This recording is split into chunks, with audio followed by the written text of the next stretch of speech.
बदीन वेझो ॻोठ मीर मोहम्मद नोड़ियो बरसाती पानी हेठि अची वियो। केतिराई घर पाणी में अची विया, जंहिं सबबि रहवासी सख़्त परेशानी खे मुंहुं ॾियण ते मजबूर आहिनि। तफ़सील ॿुधारियो आहे शफ़ी जुणेन जो। जी नाज़रीन, असां हींअर मौजूदु आहियूं ॻोठ मीर मोहम्मद नोड़ियो चक नंबर 3। उनमें जेके बरसातूं जेके ताज़ा पियल बरसातूं उनखे 15 ॾींहं गुज़री आहिनि। उनमें सूरत हाल ॻोठनि जी आहे त ही ॻोठनि जा ॻोठ हिते ॿुॾी विया आहिनि।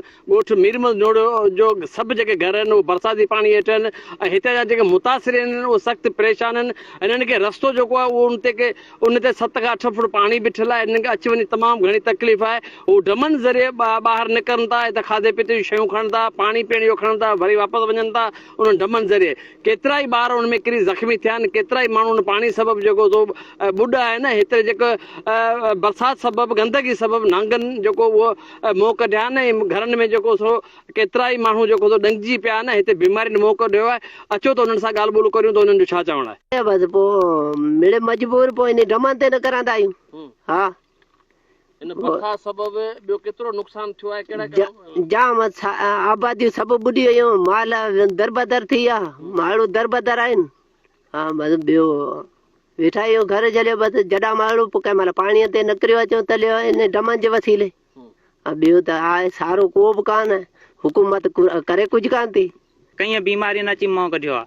असांजा नलका बि खारा थी विया आहिनि। असुल ॻाल्हि हीअ आहे जेको हीअ अमीर शाह सूम आहे, फुलेली भूनी, इहा असां लाइ आज़ादु थी चुकी आहे। हिकिड़ो चकर न, पर हीअ असांजा वॾा हिन में लोड़े लोड़े मरी विया आहिनि माठ में।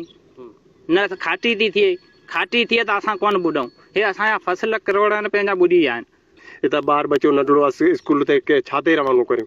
ऐं जे ॿार बचो निकिरे थो नाग बलाऊं माना हिननि खे खाइनि थो असीं किॾां कढूं? असीं वॾा ई निकिरियो कोन था सघूं त ॿार बचो असां स्कूल सां कोन थो वञे। असांजे चेल जेतिरो साईं पाणी आहे, असां वटि हिते केर बि कोन आयो आहे, केर बि माण्हू न। हा, असीं हाणे माना निकिरण खां मजबूर आहियूं। माना के बीमार पिया आहिनि, के कीअं, के माना के जड़ा थी रहिया आहिनि, किन खे ॿ टे ॿार ॿुॾी मुआ आहिनि। जेके बि हुआ चेकिन में पयल हुआ, असांजा घर हुआ, इहे असांजा लुड़ी विया। अञा हिते को बि वसारो, को MP, को चङो अञा कोन पहुतो आहे। पहुचे ख़बर वठे असां ग़रीबनि जी त ॿुॾा पिया आहिनि या छा, या कुझु ॿेड़ी ॾींहुं जीअं बचा ॿाहिरि कढूं या पढ़ण जे लाइ वञनि। मंदिर आहिनि, डॉक्टर सिकंदर मंदिर ॻोठ आहे, हिन में स्कूल आहिनि, हिन ते असांजा ॿार पढ़ंदा आहिनि। ॿार कीअं छॾियूं? हिन में छॾियूं था त ॿुॾनि था। जी बिल्कुलु, तव्हां ॻोठ मीर मोहम्मद नोड़िये जे रहवासियुनि जा वीचार ॿुधा। हुननि जो चवणु आहे त असांजे ॻोठ खे जेके बरसाति पंहिंजी जॻह ते, पर हीउ जेको अमीर शाह सिम नालो आहे तव्हांखे ॾेखारींदो आहे, जेको सिम नालो आहे इहो तक़रीबन 4 खां 5 ज़िलनि जो पाणी खणी हिते जेको अचे थो।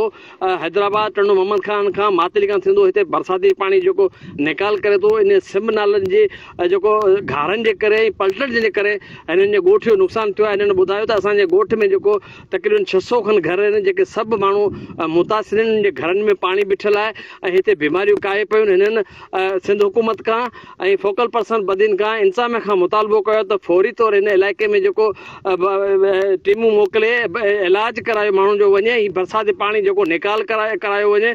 गुलाम हुसैन चावड़ो सां गॾु शफ़ी जुणे जो, टाइम न्यूज़ बदीन।